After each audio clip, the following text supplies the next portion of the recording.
যান্ত্রিক জীবনের ক্লান্তি থেকে মুক্তি পেতে আমরা অনেকেই পাহাড়ের দিকে ছুটে যাই।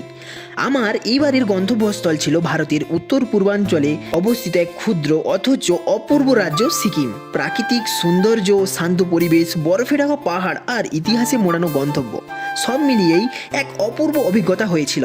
এই ভ্লগে আমি শেয়ার করব চাঙ্গু লেক, বাবা হরভজন সিং মন্দির ও নাথুলা পাস ভ্রমণের এক স্মরণীয় দিন। তো বন্ধুরা, তোমরা এই ভিডিওটি পুরো দেখতে থাকো। আমাদের যাত্রা শুরু হয় গ্যাংটক শহর থেকে, যা সিকিমের রাজধানী। গ্যাংটকে পৌঁছেই আমরা প্রথম দিনেই পারমিশনের জন্য অ্যারেঞ্জমেন্ট করে নিতে থাকি, এবং কারণ চাঙ্গু লেক, বাবা মন্দির ও নাথুলা পাস ভারতের চীন সীমান্তে অবস্থিত এবং বিদেশি পর্যটক তো বটেই, ভারতের পর্যটকদের জন্য আলাদা পারমিট প্রয়োজন। আমরা ভাড়া করি একটি স্করপিও গাড়ি, কারণ পাহাড়ি রাস্তাগুলি বেশ খাড়া এবং দুর্গম। ড্রাইভার আমাদের জানালেন সকাল 7টার মধ্যে রওনা দিতে হবে, কারণ দুপুরের পর আবহাওয়া খারাপ হতে পারে। রওনা দিয়ে প্রায় 2 ঘন্টা পথ পেরিয়ে পৌঁছাই ছাঙ্গু লেক বা চাঙ্গু লেক নামেও পরিচিত। 12,313 ফুট উচ্চতায় অবস্থিত এই হিমবাহ নির্ভর হ্রদটি এক কথায় অপূর্ব ছিল। এপ্রিলের শেষ দিকে গিয়েও লেকের চারপাশে বরফ দেখা যাচ্ছিল। লেকের পানির স্বচ্ছতা ও তার রং, চারপাশে তুষারাবৃত পর্বত, সব মিলিয়ে যেন স্বর্গের ছোঁয়া। ছাঙ্গু লেকটি স্থানীয়ভাবেই তসমলগর লেক নামেও পরিচিত, তো বৌদ্ধদের কাছ থেকে পবিত্র হ্রদ হিসেবে পরিগণিত। অনেকেই বিশ্বাস করেন লেকের পানির রং পরিবর্তন করে ভবিষ্যতের সংকেত দেয়। এই লেকটি অটোমেটিকলি নিজের রং পরিবর্তন করে এবং ভবিষ্যতের সংকেত দেয়। সেখানে তোমরা চাইলে ঘোড়ার পিঠে ঘুরতে পারো এবং স্থানীয় স্থায়ী কোনো কিছু খাবার, ম্যাগি খেতে পারো এবং তুষারের মতো ছবি আপনাদের নিজস্ব পছন্দ মতো তুলতেই পারো। তো বাবা হরভজন সিং মন্দির এই বিশ্বাসের এক অনন্য স্থাপত্য। ছাঙ্গু লেক থেকে আরও ওপরে গিয়ে আমরা পৌঁছাই বাবা মন্দিরে। এটি কোনো সাধারণ মন্দির নয়, এটি ভারতীয় সেনাবাহিনীর কাছে এক শহীদ সৈনিক এবং হরভজন সিং এর স্মৃতিস্তব্ধ। কিংবদন্তি অনুসারে তিনি 1968 সালে এক দুর্ঘটনায় শহীদ হন, কিন্তু পরবর্তী দিনগুলোতেও তার আত্মা সৈন্যদের সুরক্ষা দিয়েছে বলে বিশ্বাস করা হয়।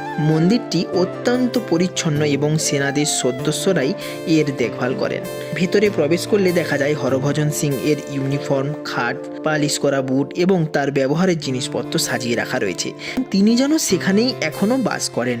সেনারা সদস্যরা এখনও প্রতিদিন তার ঘর পরিষ্কার করেন, খাবার দেন এবং তাকে চিঠি লেখেন। এই স্থানে দাঁড়িয়ে মনে হচ্ছিল বিশ্বাস ও সাহসিকতার কিভাবে একসাথে মিলিয়ে যায়। পরবর্তী গন্তব্যস্থল ছিল আমাদের নাথুলা পাস, যা ভারতের চীন সীমান্তে অবস্থিত এবং সিকিমের অন্যতম গুরুত্বপূর্ণ ঐতিহাসিক ও কৌশলগত স্থান, যেটা ছিল 14,140 ফুট উচ্চতায় অবস্থিত এবং এই পাসটি একসময় সিল্ক রুটের অংশ ছিল। তো নাথুলায় পৌঁছাতে গিয়ে রাস্তাগুলিতে আরও বেশি বরফে ঢাকা ছিল, গাড়ির জানালার বাইরে বরফ পড়ছিল এবং ঠান্ডা এতটাই বেশি ছিল যে সেখানে আমাদের শ্বাস নিতে কষ্ট হচ্ছিল। সেখানে পৌঁছে দেখা যায় সীমান্তে প্রহরায় ভারতীয় সেনারা কড়া নিরাপত্তায় নিয়োজিত। পাহাড়ের ওপারে দেখা যায় চীনের সীমান্ত গেট এবং চীনা সৈন্যর পোস্ট। আমরা স্যালুট জানাই সৈনিকদের, যারা এত প্রতিকূল পরিবেশেও নির্বিচারে দেশ রক্ষা করেছেন।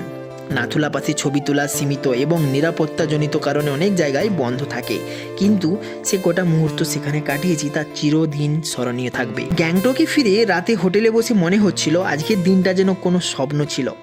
প্রাকৃতিক ইতিহাস, দেশপ্রেম আর আত্মস্থিকতার এক উন্নত সংমিশ্রণ সবই আমরা একদিনে অনুভব করলাম। তো তোমাদের কাছে কোন পার্টটা সবথেকে বেশি ভালো লেগেছে তোমরা ভিডিওটা দেখতে থাকো। আচ্ছা, সিকিমের এই যাত্রা শুধু ভ্রমণ নয়, ছিল আত্মিক অভিজ্ঞতা। ছাঙ্গু লেকের সৌন্দর্য, বাবা মন্দিরের আত্মত্যাগের গল্প এবং নাথুলার সাহসিকতা সবকিছু মিলিয়ে এক নতুন দৃষ্টিভঙ্গির জন্ম দেয়। প্রকৃতি ও দেশপ্রেমের এক অপূর্ব সংমিশ্রণ দেখা যায় এই পাহাড়ি পথ ধরে।